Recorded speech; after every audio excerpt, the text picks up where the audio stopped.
ओम शांति। कोई भी अच्छा काम शुरू करते हैं तो कहते हैं श्री गणेश करो।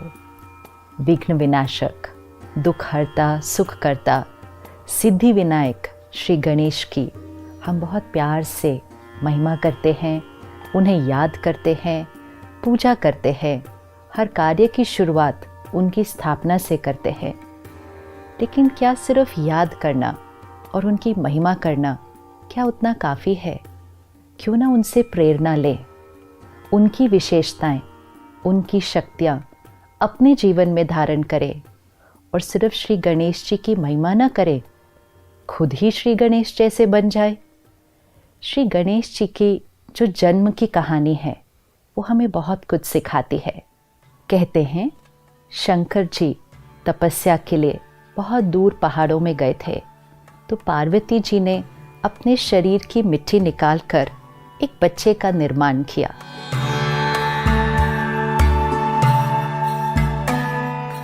एक दिन पार्वती जी ने उस बच्चे को घर के बाहर खड़ा किया कि वो स्नान करने जा रही थी, तो घर में अंदर में कोई नहीं आना चाहिए। और अचानक उस दिन शंकर जी वापस आ गए, तो उस बच्चे ने अपने कर्तव्य का पालन किया और शंकर जी को अंदर नहीं जाने दिया, क्योंकि उस बच्चे ने अपने पिता को ही नहीं पहचाना। कहा जाता है शंकर जी को इतना गुस्सा आ गया कि उन्होंने उस बच्चे का सर काट दिया। और पार्वती जी उतनी देर में बाहर आए तो उन्हें पता चला कि शंकर जी ने उनके बच्चे का सर काट दिया। फिर शंकर जी ने कहा, अच्छा, अगला जो अब यहाँ से जाएगा मैं उसका सर इस बच्चे को दे दूंगा।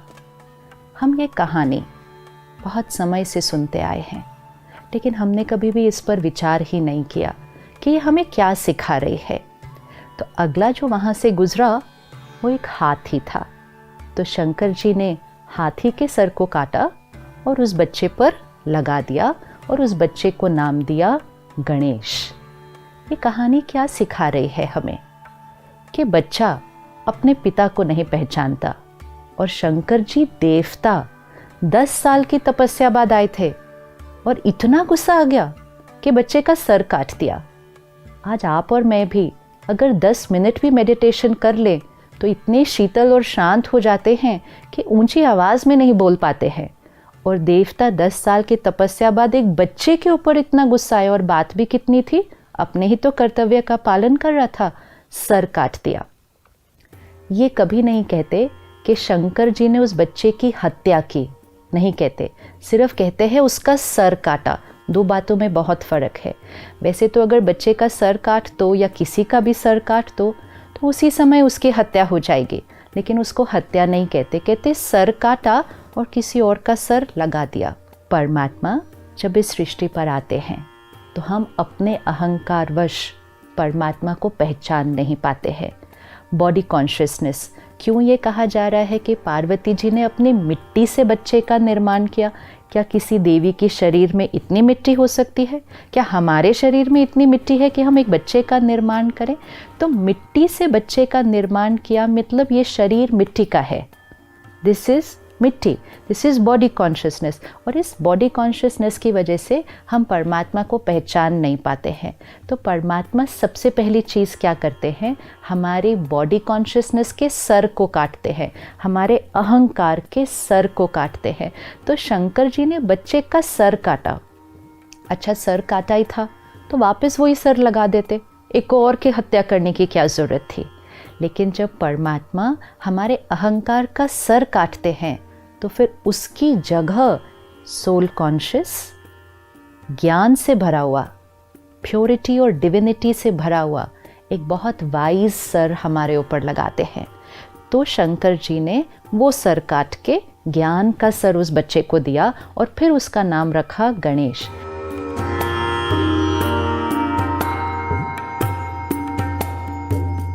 तो गणेश जी के अगर हम एक एक अंग को देखें, वो हमें सही जीवन जीने का तरीका और ज्ञान को अपने जीवन में कैसे लाना है उसकी धारणा सिखाता है। सबसे पहली चीज़ जो सर है, मस्तिष्क, वो बहुत बड़ा, मतलब विजडम एंड विशाल बुद्धि। फिर दूसरी चीज़ जो आंखें हैं वो बहुत छोटी, सर इतना बड़ा, आंखें इतनी छोटी। तो जो वाइज होगा जो वाइज इंटेलेक्ट होगा वो दूरादेशी होगा। जब हम कोई चीज़ दूर देखते हैं तो हमारी आंखें छोटी हो जाती हैं। तो दूर देखकर फिर कर्म करना मतलब जो हम कर्म कर रहे हैं, जो हम सोच रहे हैं, बोल रहे हैं, कर रहे हैं, ये हमारा कर्म है। लेकिन कर्म करने से पहले उस कर्म के परिणाम के बारे में सोचकर फिर कर्म करना। तो wise intellect and far sightedness. फिर मुंह छोटा कि कम बोलना, लेकिन कान बड़े, ज़्यादा सुनना। तो talk less and listen more. अब कान सिर्फ बड़े नहीं हैं, कान सूप जैसे हैं। तो सूप क्या करता है? छन्नी का काम करता है। अच्छी चीज़ को रखता है, कचरे को फेंक देता है। तो कान सूप जैसे हो मतलब सिर्फ अच्छी बातों को ग्रहण करें, दूसरी बातों को तो अंदर जाने भी न दें। दुनिया में लोग कहते हैं एक कान से सुनो, दूसरे कान से निकाल दो, लेकिन ऐसा होता नहीं है। अगर हमने सुन लिया तो वो अंदर तो चला ही गया ना। तो अगर एक कान से सुना, दूसरे कान से निकाला, लेकिन बीच में ये आती है बुद्धि और यहाँ उसकी बात की छाप लग जाती है, तो सुनना ही नहीं है। आज मीडिया से, सोशल मीडिया से, आसपास के लोगों से हम कितनी बातें सुन रहे हैं। सुनते ही जाते, सुनते ही जाते, सुनते ही जाते, message after message after message सुनते ही जा रहे हैं, अंदर लेते ही जा रहे हैं। अगर हम इतना कुछ अंदर ले लेंगे और जिसकी क्वालिटी भी अच्छी नहीं है तो हमारी स्थिति कैसी हो जाएगी। तो हमेशा कान सूप जैसे सिर्फ प्योर कंटेंट, अच्छी बातें, लोगों की विशेषताएं, सिर्फ उनको ही सुनना है और अंदर लेना है। फिर गणेश जी के 2 दांत हैं, लेकिन एक टूटा हुआ दिखाते हैं। एक दंत, वन टस्क इज ब्रोकन। इसका क्या मीनिंग है? एक दंत क्यों कहा जाता है? हमारे जीवन में ड्युअलिटी है, मेल फीमेल, रिलीजन, हिंदू, मुस्लिम, क्रिश्चियन, ड्युअलिटी। एज बेसिस पे, रिलीजन बेसिस पे, जेंडर बेसिस पे, कास्ट बेसिस पे, प्रोफेशन बेसिस पे, सीनियोरिटी, कौन बड़ा है कौन छोटा है। जहाँ बॉडी कॉन्शियस होंगे, जहाँ ईगो होगा, वहाँ ड्युअलिटी होगी। परमात्मा आकर जब ज्ञान देते हैं तो सबसे पहली बात क्या सिखाते हैं? मैं आत्मा, तुम आत्मा, सारी ड्युअलिटी खत्म। वन वर्ल्ड, वन फैमिली, एक। ये जो ड्युअलिटी है ये सिर्फ सोल कॉन्शियसनेस से ख़त्म होती है। तो जब वो विजडम जीवन में आ जाए तो ड्युअलिटी ख़त्म, इसलिए एक दंत, 2 नहीं। फिर गणेश जी की सूंड दिखाते हैं। सूंड की क्या विशेषता है कि वो एक पेड़ को भी उखाड़ लेता है, लेकिन एक बच्चे को भी बहुत प्यार से उठा लेता है। वो ही सूंड से पेड़ भी उखाड़ा, वो ही सूंड से बच्चे को भी उठाया। विच मीन्स आत्मा जो वाइज बन जाएगी, जिसके अंदर स्पिरिचुअलिटी धारण हो जाएगी, जो सोल कॉन्शियस हो जाएगी, वो बहुत सॉफ्ट भी होगी, बहुत लविंग भी होगी, लेकिन बहुत पावरफुल भी होगी। कई बार हमारे अंदर एक भ्रांति आती है कि स्पिरिचुअलिटी मतलब हम बहुत वीक हो जाएंगे, पॉजिटिविटी मतलब दुनिया हम पर ट्रैम्पल करके आगे बढ़ जाएगी। अगर हम बहुत सीधे होंगे, सादे होंगे तो लोग हमें धोखा दे देंगे। But that's not true. Spirituality means the perfect balance of soft but powerful, love and law. ये दोनों का बैलेंस वो सूंड दिखाता है। फिर गणेश जी देवता हैं, लेकिन उनका पेट इतना बड़ा दिखाते हैं। बाकी सभी देवी देवताओं के जो शरीर है वो परफेक्ट दिखाते हैं, कंचन काया, लेकिन गणेश जी का पेट इतना बड़ा दिखाते हैं। जो वाइज आत्मा है वो हर बात को अपने पेट में समा लेती है। आज भी अगर कोई बात हर एक को सुनाता रहता है तो लोग कहते हैं इसके पेट में बात ही नहीं टिकती है, लेकिन गणेश जी के पेट को बड़ा दिखाते हैं, मतलब वो हर बात को अपने पेट में समा लेते हैं। इधर से सुना, उधर सुनाया, ये ज्ञान रूपी आत्मा की क्वालिटी नहीं होती है।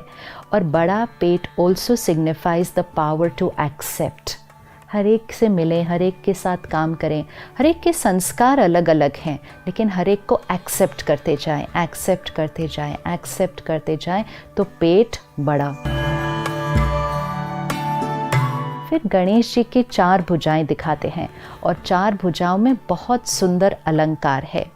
एक भुजा में कुल्हाड़ी है। कुल्हाड़ी से क्या करते हैं, जो परमात्मा से ज्ञान मिलता है तो वो कुल्हाड़ी, ज्ञान की कुल्हाड़ी मतलब अपने विकार, अपने वाइसेस, अपनी नेगेटिविटीज़ एंड मोस्ट इम्पोर्टेंट अपने पास्ट रॉन्ग कार्मिक अकाउंट्स को काटना, उनको फिनिश करना। क्योंकि अभी हमें ज्ञान मिला है तो पास्ट का कोई भी कार्मिक अकाउंट आएगा, लेकिन ज्ञान से प्रेजेंट थॉट्स, प्रेजेंट बिहेवियर्स उस पास्ट के कार्मिक अकाउंट को काट के फिनिश कर देंगे। दूसरे हाथ में रस्सी दिखाते हैं, द रोप।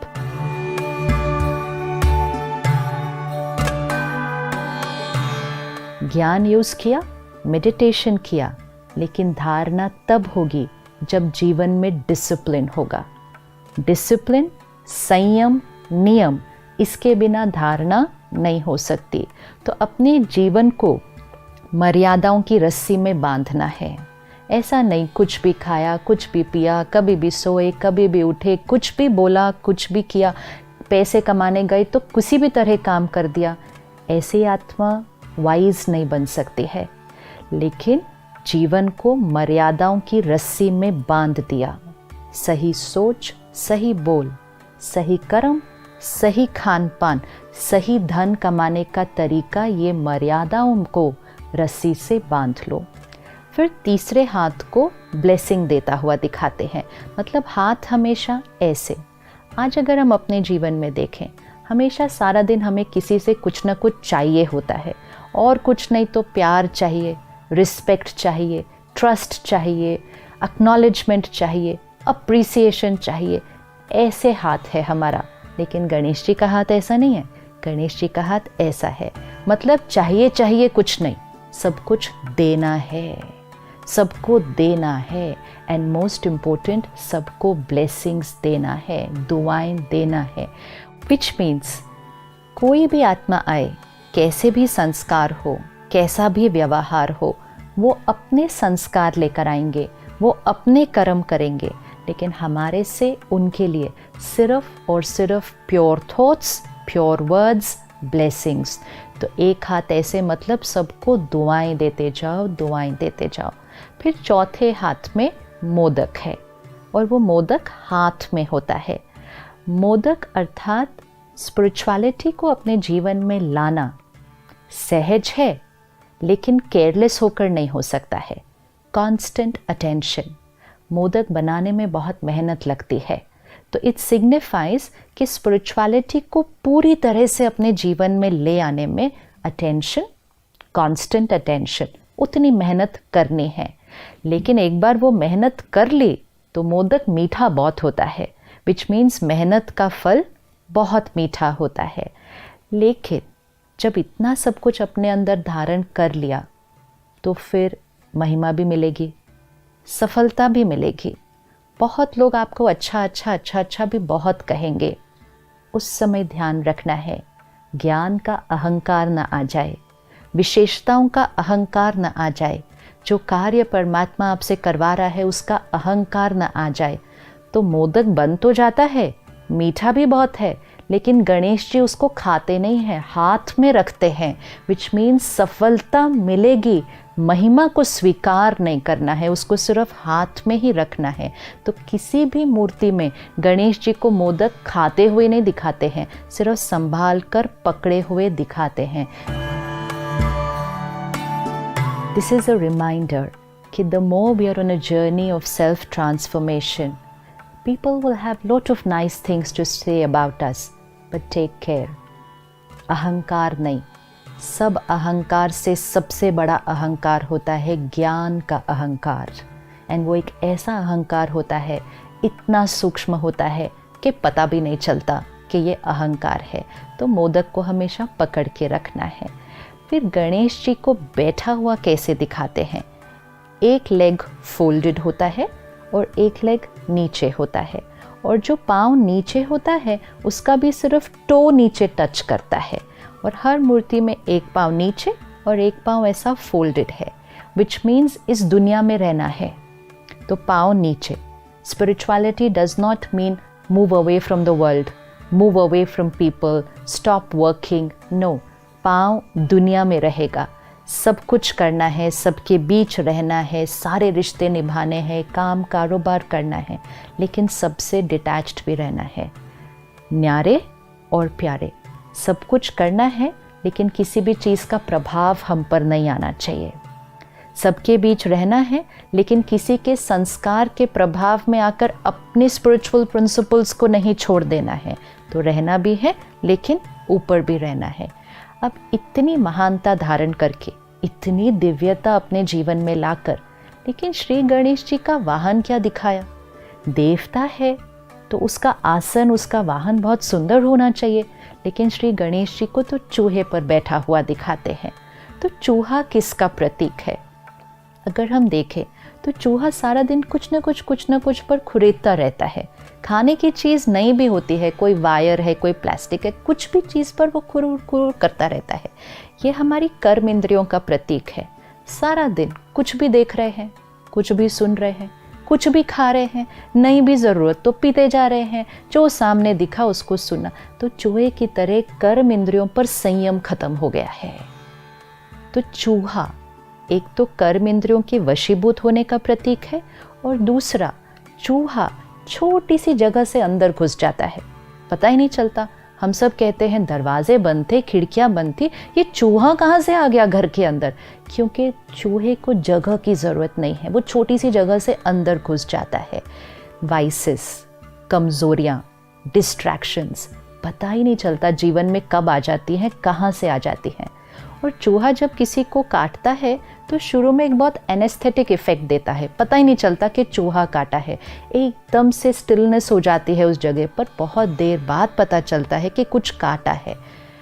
वाइसेस, डिस्ट्रैक्शंस जब जीवन में आते हैं, शुरू में तो पता ही नहीं चलता है, अच्छी भी लगते हैं शुरू में बहुत, दर्द बहुत बाद में होता है। तो जब हम विशाल बुद्धि, दूरादेशी, बड़े कान, सिर्फ अच्छा सुनेंगे, कम बोलेंगे, सॉफ्ट भी होंगे, पावरफुल भी होंगे, बातों को अपने अंदर समा लेंगे, ज्ञान की मर्यादाओं पर चलेंगे, विकारों को कुल्हाड़ी से काटेंगे, ब्लेसिंग सबको देंगे और ईगो में कभी नहीं आएंगे, ह्यूमिलिटी में रहेंगे। जब हम ये सब कुछ कर लेंगे तो हम अपनी कर्म इंद्रियों के ऊपर, सेंस ऑर्गन्स के ऊपर और अपने वाइसेस के ऊपर विजय प्राप्त कर लेंगे। विच मीन्स ऐसी आत्मा गणेश जी को चूहे के ऊपर बिठाया दिखाते हैं, चूहा उनके नीचे है। अब ये सब कुछ होने के बाद गणेश जी के साथ दिखाते हैं एक तरफ रिद्धि और दूसरी तरफ सिद्धि, कि गणेश जी की दो पत्नियां जो हमेशा गणेश जी के साथ साथ चलती हैं। तो स्पिरिचुअल सोल जो इस विजडम को धारण कर ले, उसके जीवन में प्रॉस्पेरिटी और सक्सेस साथ साथ चलते हैं। उसको प्रॉस्पेरिटी और सक्सेस के लिए भागना नहीं पड़ता है, मेहनत नहीं करनी पड़ती है, स्ट्रगल नहीं करनी पड़ती है। प्रॉस्पेरिटी एंड सक्सेस ऐसे व्यक्ति के साथ साथ चलता है। और एक बहुत सुंदर कहानी बताते हैं कि गणेश जी को और उनके भाई को कहा गया सारी दुनिया का एक चक्कर लगा कर आओ। तो उनके भाई ने पूरी दुनिया का चक्कर लगाना शुरू कर दिया, लेकिन गणेश जी ने क्या किया? गणेश जी ने तो सिर्फ अपने माता पिता का ही चक्कर लगा लिया। आज हम सब जीवन में बड़ी मेहनत कर रहे हैं, खुशी के लिए, हेल्थ के लिए, रिश्तों के लिए, काम के लिए। आवर होल वर्ल्ड जो हमारी दुनिया है उसमें हम बहुत मेहनत कर रहे हैं। टाइम भी आजकल नहीं मिलता, अपने लिए टाइम नहीं मिलता, बिकॉज हम अपनी दुनिया को ही नहीं संभाल पा रहे, उसको समेट नहीं पा रहे। लेकिन जिसका कनेक्शन परमात्मा के साथ होगा, विच मीन्स जिसने अपने माता पिता का चक्कर लगा लिया, परमात्मा के साथ कनेक्शन, हर थॉट प्योर, हर वर्ड एक्यूरेट, तो happiness, health, harmony in relationships and a beautiful world, ये नेचुरल हो जाएगा। दुनिया का चक्कर लगाने की कोशिश करेंगे, कभी पूरा नहीं होता। लेकिन परमात्मा से कनेक्शन जोड़ लें तो अपनी दुनिया परफेक्ट हो जाती है, क्योंकि जो मन जीत हो जाता है वो जग जीत अपने आप हो जाता है। तो गणेश जी हमें जीवन जीने का तरीका सिखाते हैं और जो आत्मा ये सब कुछ कर लेती है उसको विघ्न विनाशक कहते हैं, कि विघ्न तो उसके जीवन में आता ही नहीं है, आने से पहले ही विघ्न खत्म हो जाता है। और वो सिर्फ अपने नहीं, दूसरों के भी दुख हर के उनको सुख देता है। तो क्या सिर्फ श्री गणेश जी की पूजा करेंगे? क्या सिर्फ उनकी महिमा करेंगे? नहीं, हम सबको श्री गणेश जी जैसा बनना है, विघ्न विनाशक आत्मा बनना है, सबके दुख हर के इस सृष्टि पर पुनः सुख लाना है। तो गणेश जी की महिमा नहीं, सिर्फ पूजा नहीं, एक एक विशेषता को अपने जीवन में धारण करते जाएं। और उसके लिए सबसे इम्पोर्टेंट क्या? परमात्मा से connection, daily connection with God. ज्ञान को अपने अंदर भरते जाएं, अहंकार रूपी सर को काटते जाएं और वो स्पिरिचुअल सोल कॉन्शियसनेस वाला सर अपने ऊपर ले आएं। तो जीवन श्री गणेश जी की तरह विघ्न विनाशक, वो जीवन हम सिर्फ अपने विघ्न नहीं, हमारे आसपास जो आएंगे, इतनी पावर आ जाती है उस आत्मा में, वो औरों के भी विघ्न खत्म कर देते हैं। तो श्री गणेश जी जैसा हम सबको बनना है। ओम शांति।